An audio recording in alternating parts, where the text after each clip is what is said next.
let's take this to South Africa, where the partner and West Africa tax leader for Deloitte Nigeria, Yomi Olugbenro, is joining us via Skype. Good afternoon in South Africa, in Joburg. It's lunchtime. Hope you've had some lunch, Yomi. If not, let's have this as lunch together. Give us a sense. You spent a few days in South Africa, and what are you hearing? What's the discussion down there as far as what is happening in Nigeria is concerned? Not the political side, not who buys what form for how much, but in terms of the regulatory sanctions. All right. Good morning, Boason, and good morning, viewers. Well, I think the mood here is perhaps the same as you have in the country. Each time you have multinational being levied with fines and penalties, the discussion is always around whether these rules are clear and known ahead of time, or whether this is witch hunt, you know, and those kind of conversations. So I do not think multinationals should just be spared just because we don't want them to complain. I think what's probably just important is clarity of rules, so that both the tax authority, both the multinational companies and the tax-paying public knows exactly what the rules are, and everybody can make an objective conclusion as to when when there's an infraction. This is the time that the Nigerian authority is working very hard to bring more revenue via tax, and big companies they create jobs. They make the heavy tax, not the little naira and kobo that folks like myself pay on our personal income tax. So those who pay hundreds of millions in naira and in dollars doing business in Nigeria, how do we place the current? We're just coming from the voluntary asset declaration, then we go to transfer pricing tax, then this. Well, that's right. I think multinationals are quite aware that tax is a consequence of the profit they're doing. So I don't think any multinational company is going to shy away from that. In fact, it's part of the variables that need to be plotted into the business model when you're doing your visibility study and all of your projections. But I think concerns arises where those rules are not clear enough, when they are not given ahead of time, and when somehow administrative lapses, sometimes on the part of regulatory authorities, are pushed down the throat of taxpayer and making it appear to the taxing public or the unsuspecting public as if all of these are deliberate infraction. I think it would be unfair to paint every multinational company with the same brush. Some are reporting as fairly as they need to within the laws. And some, are involved in shortchanging the government. So we can deny that. And this is not limited to Nigeria, we must say. You hear cases of large corporates, of VIPs, of celebrities, different organizations being accused of tax fraud all over the world. So some of them are outright illegal, but some just stretch the law to unimaginable limits. So what is done everywhere in the world is that areas of abuses are studied by tax authorities and by government, and changes are effected in legislation to prevent them. It's almost like what Achebe said in Things Fall Apart. So when the hunter have learned how to shoot without missing, the bird also needs to constantly learn how to fly without perching. So the government has the power of legislation. So loopholes are studies and changes are made. And that's exactly what I think is happening all around the world with all of the conversations we're having around transfer pricing regulation, country by country reporting, automatic exchange of information, the BEPS action plan and all of that. So there is a concerted global effort at tackling all of these infractions by multinationals. And the dividing line is shrinking between what is tax avoidance and tax planning versus what is outright tax evasion. Yes, I understand that, because the wave in the last couple of months globally, whether via the OECD or the new agreement signed, Nigeria having a lot of tax illicit chasing illicit financial flows, having handshakes across jurisdictions like the UK, other European and the US is quite significant.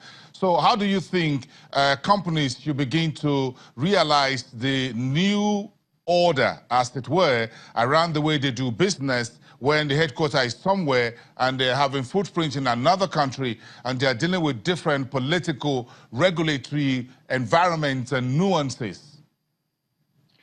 Right. I think that it's business unusual. Like I put out in a tweet yesterday, for multinationals operating not only in Nigeria but all around the world, because what Nigeria is doing is perhaps to just key into the global movement. It's a concerted effort by all the taxing authorities and all the government around the world to fight aggressive tax avoidance or tax evasion. So we have on our hands now the revised transfer pricing regulation, which is already in effect. We have the country-by-country reporting, which already starts with effect from 1st of January. So what all of this is saying is that the business arrangement within the group entity, so if you have a multinational company that is headquartered in Nigeria or have an operating entity that is tax resident in Nigeria, there are now specific reporting obligations that are aimed at getting how fair is the amount of tax that the Nigerian government is getting from that multinational's business interest in the country. So gone are the days when multinationals could use, the transfer pricing protocol or process to move profit from one jurisdiction to the other and assume that Nigeria authority hasn't got the power or the wherewithal to trace where tax is paid or if tax is paid at all in any of the jurisdictions. So yesterday, the Federal Inland Revenue Service came up with a disclosure form or the notification form, which is part of the country-by-country regulation that we just had. So before the end of the calendar year of a multinational company, you're supposed to notify the Revenue Authority, for example, if you are the ultimate parent company of a multinational entity or if you're a constituent entity. And if you're not the ultimate parent company and you are not the surrogate parent entity, you need to provide adequate information to the Revenue Authority as to which of the member entity within the group has a reporting obligation. So you need to do that, and no later than 1 year after your year end, you must make some disclosure to some reports, some returns to the Revenue Authority, which will include information like your revenue, your profits, the taxes you paid, the capital you employed in each of the locations where you are operating, the head count, the assets you employed, and the growth structure, such that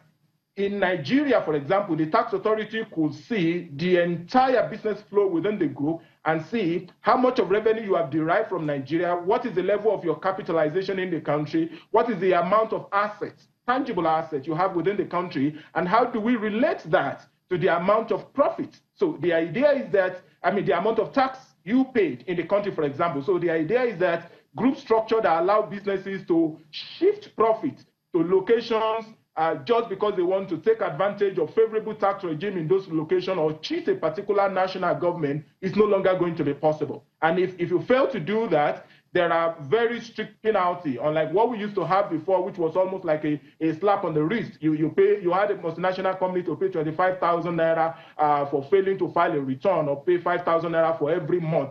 Somebody could close his eyes and allow that infraction to continue for decades without having any impact.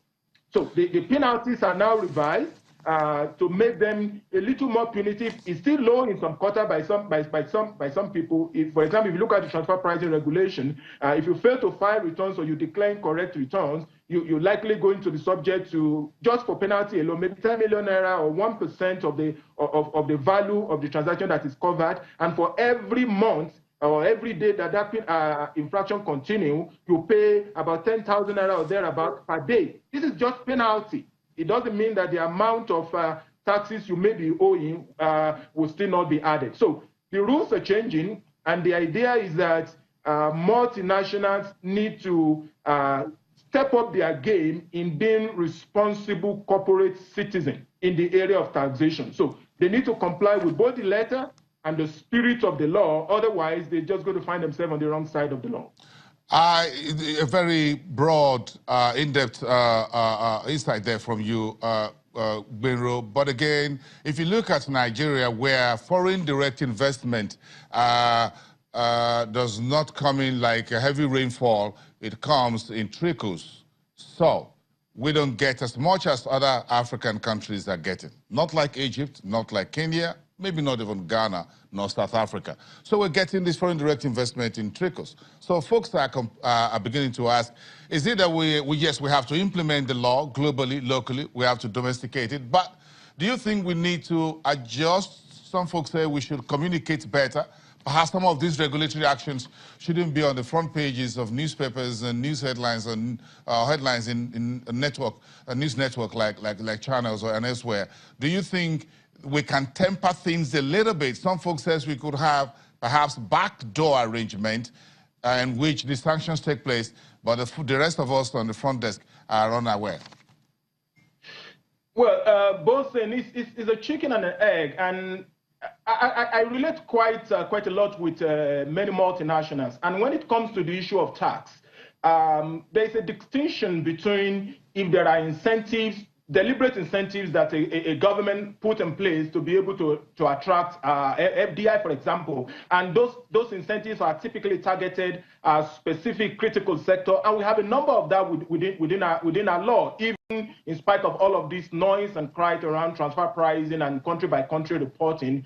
I do not think that these regulations are creating new taxes by themselves. Transfer pricing regulation is not a new line of tax. We haven't changed the headline tax rate, for example, from the 30% that it's always been. So what the government is saying, and the incentive that exists, whether it's pioneer legislation or incentives available if you're operating in economic zones, or certain tax relief that you enjoy as a taxpayer, nothing has happened to any of those.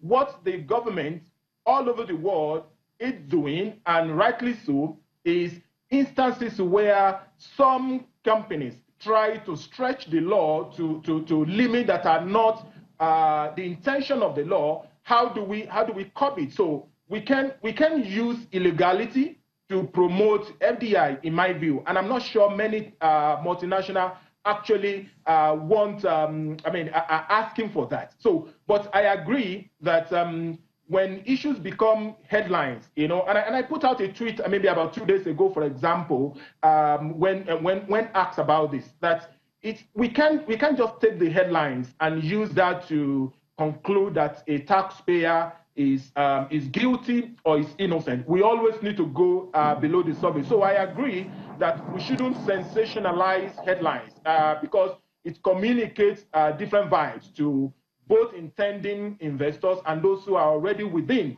But should we, ask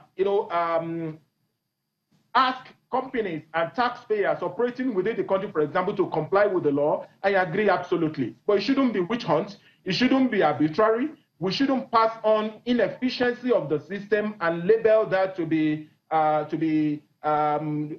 misgivings or misdoing by taxpayer. Tax is an obligation, Boason. That's well understood. That's well understood, Yomi. Thank you so much for your thoughts this morning, balancing it as it were. Thank you very much, Yomi Olugbenro from Johannesburg in South Africa, partner and West Africa tax leader of Deloitte, Nigeria.